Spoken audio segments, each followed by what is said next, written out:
கோயம்புத்தூர் பக்கத்துல மேட்டுப்பாளையம் ஒரு ஊர் இருக்கு இல்லையா, அது பக்கத்துல நடூர்னு ஒரு சின்ன கிராமம். அங்க தீண்டாமை சுவர்னு 20 அடியில ஒரு பெரிய சுவர் வச்சிருந்தாங்க. பணக்காரங்களுக்கும் ஏழைகளுக்கும் இடையில.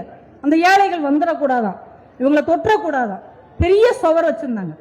ஒரு நாள் இரவு அந்த ஏழை மக்கள்லாம் சும்மா வெளியில தான் வந்து தூங்கிட்டு இருப்பாங்க.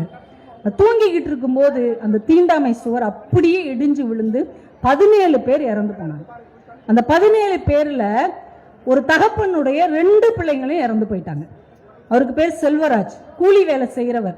அவர் நைட்டு வேலைக்கு போயிட்டு விடிகிற நேரத்தில் வர்றாரு. எல்லாம் இறந்தவங்களெல்லாம் அள்ளிட்டு ஆஸ்பத்திரிக்கு ஓடிட்டு இருக்காங்க. தான் பிள்ளைகளை தேடி பார்க்குறாரு, காணும்.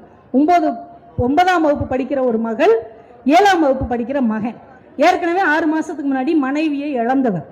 2 பிள்ளைகள் தான் அவருடைய வாழ்க்கை. இப்ப 2 பிள்ளைகளும் இறந்து போச்சு. தர்மாஸ்பத்திரிக்கு ஓடுறார். அங்க ஒவ்வொருத்தங்க பேரண்ட்ஸையா கூப்பிட்டு, உறவினர்களையா கூப்பிட்டு டாக்டர் பேசுறாங்க. இவரையும் கூப்பிட்டு பேசுனாங்க. உங்க பிள்ளைங்க மேலையும் சுவர் விழுந்து இறந்துட்டாங்க, ஆனா 2 பேருடைய கண்களும் பாதுகாப்பா இருக்கு, நல்லா இருக்கு. இதை நம்ம யாருக்காவது கொடுத்தோம்னா ஒரு 4 பேருக்கு பார்வை கிடைக்கும். நீங்க கையெழுத்து போட்டீங்கன்னா இதை செய்யலாம். உங்க குழந்தைய வச்சு 4 பேர் பார்வை கிடைக்கும், நீங்க கையெழுத்து போடுங்க. இவர்கிட்ட சுத்தி நின்ன சொந்தக்காரங்கலாம் சொல்றாங்க, கையெழுத்து போடாத. இவனுங்கெல்லாம் நம்ம சாகும் போது என்னன்னு வந்து கேட்டாங்களா? நம்ம பிள்ளைகளுக்காக நின்னாங்களா? இவங்களுக்கு எதுக்கு நம்ம கண்தானம் பண்ணணும்? இவங்க எங்கேயாவது கண்களை விட்டுருவாங்க, கொடுக்காத, கையெழுத்து போடாதுன்னு எவ்வளவோ சொன்னாங்க. அவர் எதையுமே காதல வாங்கிக்காம விறுவிறுன்னு போய் கையெழுத்து போட்டு பிள்ளைகளுடைய கண்களை நீங்க தானம் பண்ணிருங்க அப்படின்ட்டு விறுவிறுன்னு வெளியில வந்துட்டார். சொந்தக்காரங்களாம் ஒரு சட்டையை பிடிச்சு உழுக்குறாங்க. நம்ம பிள்ளைகளே அம்போனி இறந்து போயிடுச்சே, நீ எதுக்கு கண்ணை தானம் பண்ண அப்படின்னு. அதுக்கு அந்த படிக்காத கூலி வேலை பார்க்குற 2 குழந்தைகளையும் இழந்த அந்த தகப்பன் என்ன பதில் சொன்னான் தெரியுமா? விடு, யாராவது 4 பேருக்கு இந்த கண்ணை அவங்க வைப்பாங்க இல்லையா?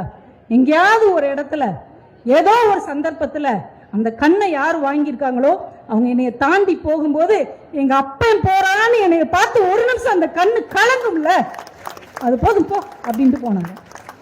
அன்பு இருக்கிறது இல்லையா? நம்ம பெற்றோர்கள் நம்ம மேல் வைத்திருக்கிற அன்பை நீங்க எதை கொண்டும் எடை போட முடியாது.